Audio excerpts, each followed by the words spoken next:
Fi waraabessi afoo lafa bari'uuse ati nurraa qabinu nyaachuufi bineensi abashaa uurse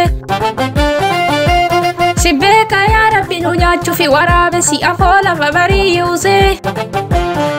ati nurraa qabinu nyaachuufi bineensi abashaa uurse si beeka yaa rabbi kan keenya kana si beeka yaa rabbi jira awwaalamne Jirabani famne Sibeda ya Rabbi undu sumarka Sibeda ya Rabbi mali falo damne Sibeda ya Rabbi gamtu titi damne Sibeda ya Rabbi ayuwan oromo Sibeda ya Rabbi kanala fi kessa Sibeda ya Rabbi bewa kanuf kadda Sibeda ya Rabbi gamto taballessa Si afoo lafa bari'uuse ati nurraa qabinu nyaachuufi bineensi abashaa uurse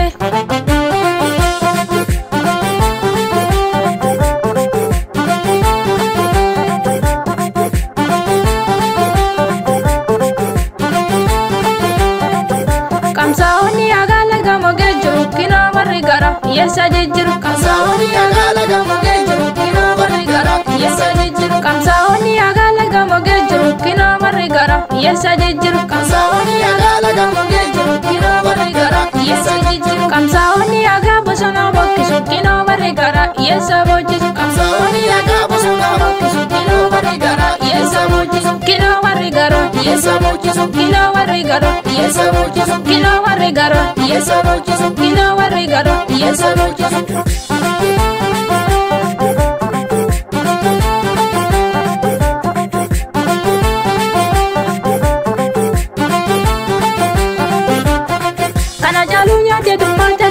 Kambarana kuni ada ofirraa kasna eegera kana jaalunya deedummaata darara kambarana kuni ada ofirraa kasna eegera kana jaalunya deedummaata darara kambarana kuni ada ofirraa kasna eegera kana jaalunya deedummaata darara kambarana kuni ada ofirraa kasna eegera kana jaalunya sukume kana jaalunya mitiru naafe kana jaalunya seera obseera kana jaalunya aleelu naafe kana jaalunya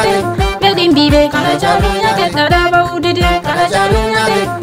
time kana jaalunya gorratti dundide kana jaalunya duutin maan oromo kana jaalunya gara nama guba